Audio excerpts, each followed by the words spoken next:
Hi friends, thank you so much for joining me today. My name is Diane and I'm going to be walking you through how to do a three-dimensional sphere on a flat surface in chalk pastel. We are going to be doing this as an exercise in identifying and replicating light and shadow as it falls on a three-dimensional object in art.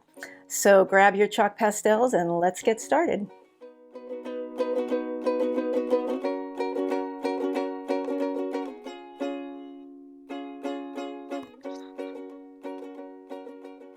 So before we get started with the actual drawing of the picture, I'm just going to talk to you a little bit about the materials we're going to need. You need something round. I've just got a roll of tape here. You could use a coffee mug or something like that, just as long as it's big enough to fit on the paper well so that there's a nice area around it. You don't want it so big that it's taking up most of the paper. You don't want it so small that it's going to be difficult to color. And you'll need a pencil, some sort of eraser, and a set of chalk pastels. I have a very large set. You definitely don't need one this big. In fact, mine is 2 tiers. We're going to be doing a green sphere on a red or reddish orange surface, so we'll probably only use the top tier anyway. But whatever set you have, even if you only have a set of 12, just pick out the colors that are most similar to the ones I'm going to be using. And I'm not going to be using any of the really nuanced colors. I'm going to stay with pretty straightforward colors like solid red, solid yellow, that kind of thing. So with that being said, let's get started. I'm going to just scooch my set over a little bit so that my paper is central on the screen and grab my circular object. I'm going to place it a little bit off center because we want our sphere to be over to one side so that there's enough room for a shadow on the other side. So I'm putting my sphere off to the right and using the smaller circle because it's the smaller the object, the easier it is to color, or the quicker it is to color in. And I want to try to instruct this without using up a ton of your time. So this is going to be our sphere. The light is going to be shining from the right, hitting the sphere right about here, and that's going to be our bright highlight. And that means the shadow will be cast over to the left. So the first thing we're going to do a green sphere. So I'm just going to pick out kind of a light bright green, and I'm going to very, very lightly outline of kind of a large circle. That's so light, I don't even know if you can see it, so I'm going to hold it up so you can see it a little bit better. And I did it really light because eventually it's going to disappear and we don't want to encourage it to stick around, otherwise the highlight will look outlined.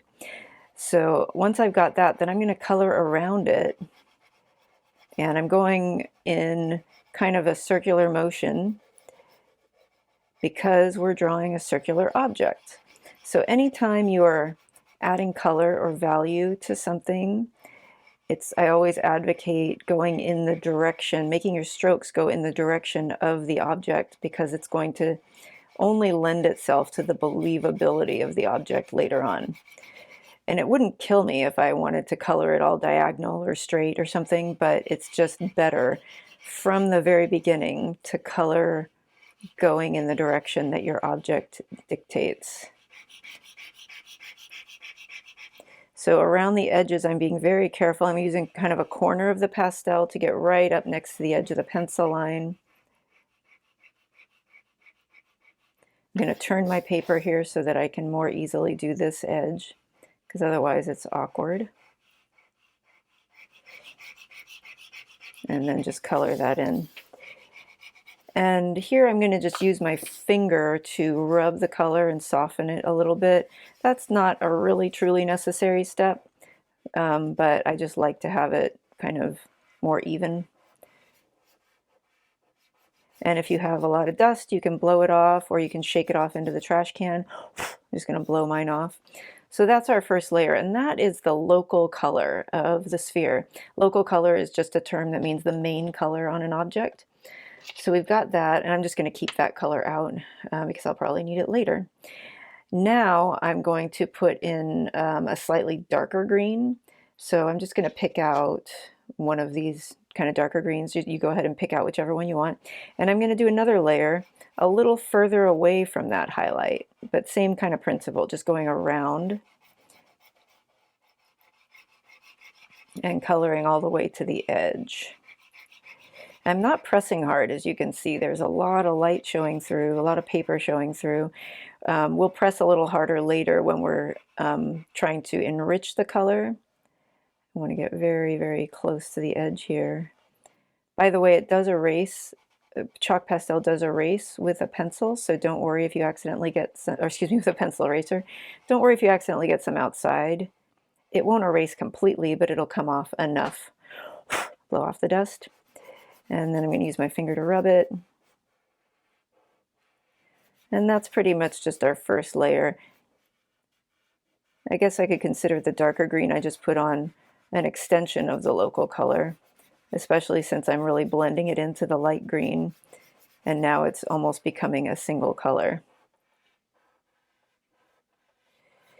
At this point, because I'm about to get specific on the sphere, I'm going to actually put in a little bit of ground color down on the ground, and the cast shadow, which is the name for the shadow going off to the left, that the sphere is casting onto the surface. First, I have a very green finger, so I'm going to grab a rag and just wipe my finger off.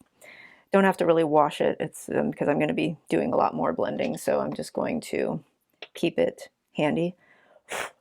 And now for the surface, I'm going to do kind of a light red or reddish orange. And I chose these two colors because red and green are opposite each other on the color wheel, which makes for a lovely kind of relationship between the two, some good contrast, and really nice reflections. One thing we're going to be talking about is how two objects next to each other reflect color onto one another. So the red is going to reflect onto the green, and the green is going to likewise reflect onto the red. And I'm not going to color in the entire background. I'm just kind of picking an area below the halfway mark, or maybe about at the halfway mark. It doesn't really matter how high you go, but just to indicate a presence of the ground or the table or whatever surface this sphere is laying on. And again, I was very careful around the edges to try to keep them sharp. And I'm going to go in and just rub that with my finger a bit, keeping my edge of my finger right on the edge of the sphere so that I keep the red and green independent of each other for now. But on the topic of reflections, I mentioned that the red and the green are going to reflect into one another. So if you accidentally get some red in the green or vice versa, definitely not the end of the world. In fact, it may prove to be an asset. So that's an incredibly light layer. And now we're going to get into darker colors and kind of enriching what we have here. So I'll start with adding a darker red.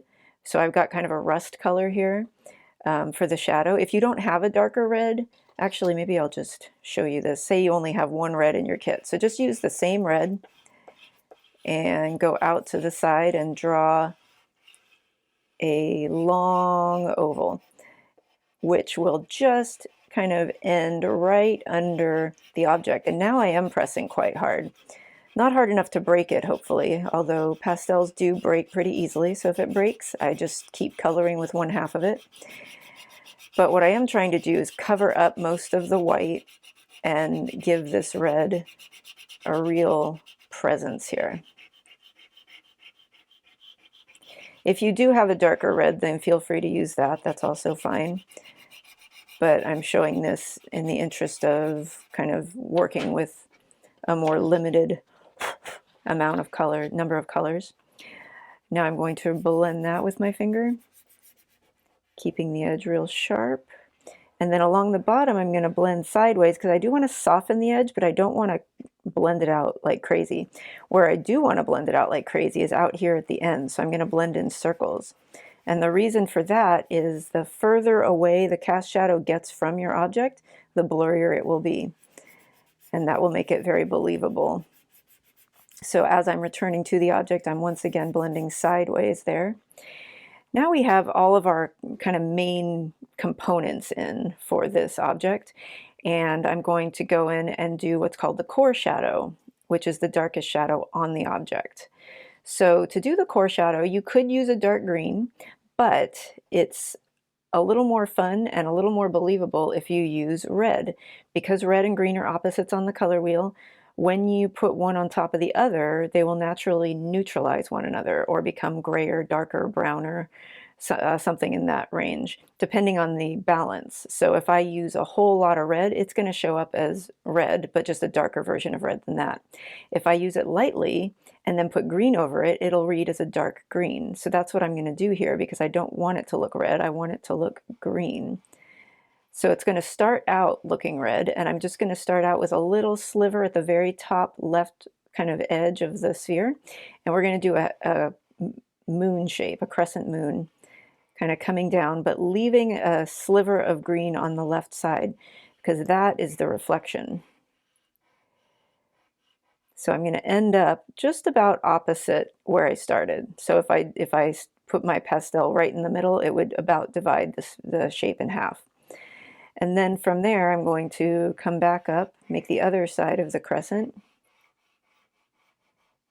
and then color it in.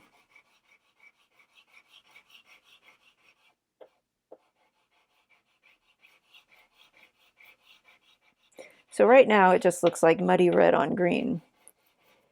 I'm going to blow off the dust, and now that I'm getting into enriching the color, I'm not going to use my finger to blend anymore. I'm going to use the pastel. So I'm going to use the darker green and color over the red pretty precisely. I really want to cover up all that red with the green.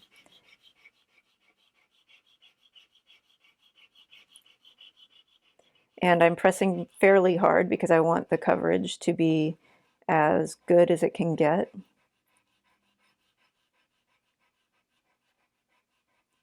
All the way to the corner, blow off the dust. And then instead of using my finger, once again, I'm going to use the color to blend, because this is where doing that, it just makes it a richer color. So you can kind of see the spottiness of the paper showing through where I used my finger. Now we're using the color. So I'm going to use the lightest green and color in circles along the edge here. And just keep doing that until the sense of the line disappears and it just becomes more of a blend between dark color and light color. I'm using medium pressure here. Don't want to press too hard, but you need to press hard enough to where it really encourages that color to blend into the shape. I'm going to do the same thing on the other side.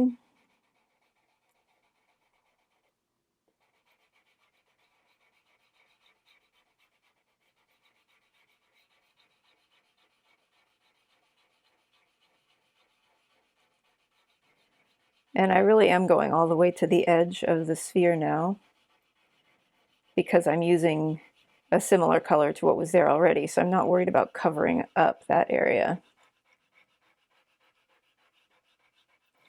My main concern here is that I want this edge between the core shadow and the reflected light to be blended. And I'm seeing a little bit of white spottiness along the edge here, so I'm just going to go back over that really carefully and precisely. And that's our core shadow. And now I'm going to go back in with the darker green and just do another coat of it, not all the way to the highlight, but kind of around it, the same way we did in the beginning, but this time I'm not being quite as cavalier with it. I'm being a little more purposeful, pressing a little bit harder, getting the color really on there, and going over my blend. Blow off the dust. And now I'm going to use my light green again and get right up next to my highlight.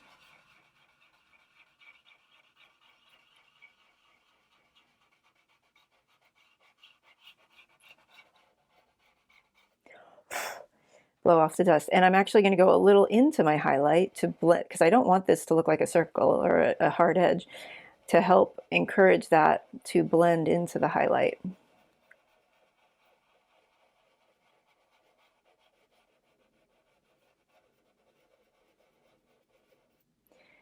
And then I'm going to grab a yellow and put that right over that area too. The yellow will help it to blend a little bit and to brighten it, so that when we get to the white part of the center, it's a more gradual lead in from the greens. So I'm pressing very, very lightly here and just going over that area with lots of little circles. And now I will put in some plain white. Before I do that, I'm just going to test it up here on a scratch piece. If you have a scratch piece of paper, that's even better, but I don't care about that top corner of my paper, so I just use it there to make sure it's clean. And then I'm starting in the very center of the highlight and working my way out. And that way I'll start with the clean area and it'll get dirty as I move out. And as I move out, I'm pressing very lightly. And then I'm going to go around in little tiny circles to blend the white into the yellow and green. So now that we've got that pretty well developed, we can go back to our cast shadow, and we're going to use the same principle on the cast shadow that we did here. I put red on the green there to darken it, create a core shadow. And on the cast shadow, we're going to darken it with some green, not only to darken it, because that's what green does to red, but to create a sense of reflection, that the green is reflecting onto the surface.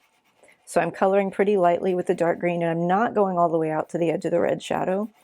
I'm just coloring kind of the center area, with most of the color being concentrated closest to the object. And then as I move out, lighter and lighter and lighter. I'm also going to put a little bit of green, both dark and light.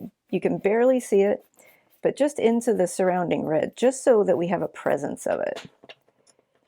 You don't really want to be able to look at the table and think, oh, there's green in that table or the surface. It's just kind of a way to increase the believability of the three-dimensionality of this image. Blow off the dust.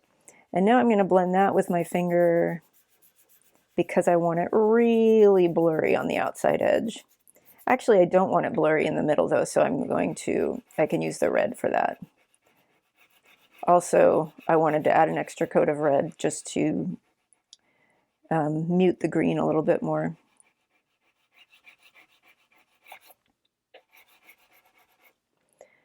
And I could also come out with more red. I'm not going to spend any time doing this, but if you want to deepen the red presence on your table, by all means, you can color the whole background if you want. But this is just to give you an example. Now we're going to do what's called the occlusion shadow, which is where the sphere is touching the ground is where the shadow is always going to be darkest. If you have a darker green, great, use it. If not, just use the darkest green we've already used. And color a little thick line, but only where the sphere is actually touching the ground. So it's going to be very small. A common mistake is to make it kind of smile up, but then it just looks outlined. So the only place where you're truly going to have the darkest shadow is right where the sphere touches the ground. And then from there, you can color out just to the left so that it marries with the cast shadow. So I'm pressing lighter and lighter and lighter as I go so that it starts out dark and ends up lighter.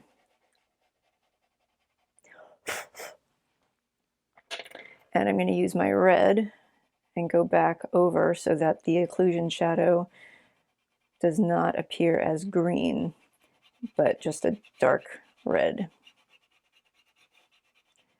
Now I'm pressing fairly hard to get it to neutralize.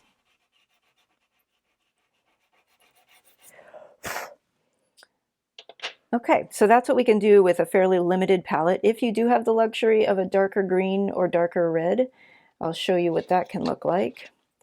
So we can use an even darker color here. Oh, excuse me, I'm supposed to be using red there because we're on a red mat now.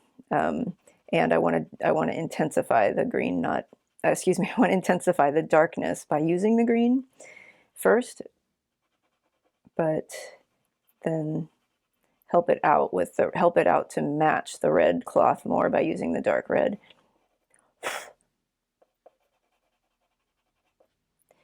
You could also choose to do some more like dark red inside the object if you wanted to.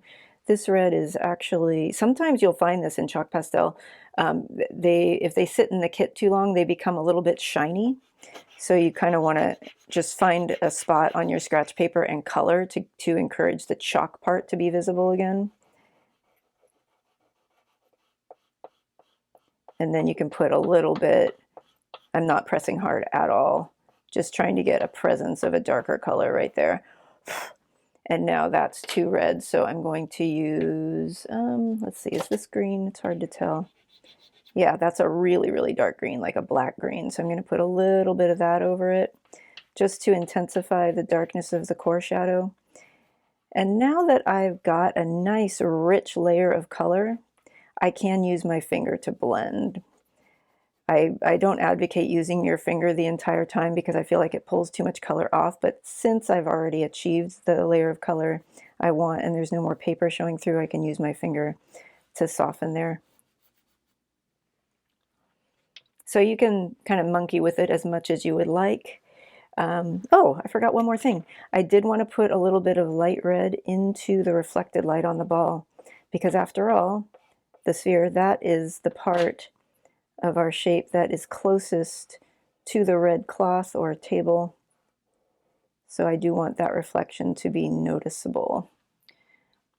And that just makes it look more of an olivey green, so it's more believable as being in shadow, but still carrying quite a bit of reflection from the table. So there we go. That is our sphere in chalk pastel. And let's just review the parts of light and shadow one more time. So this is the highlight. Around that is local color. The core shadow is the darkest shadow. Reflected light will always be opposite where the highlight is. This is the cast shadow that the object is casting onto the surface. And the occlusion shadow is the very darkest, very tiny shadow right where an object is touching the surface. Thank you so much for joining me, and I hope you had a great time and learned some good stuff for your toolbox.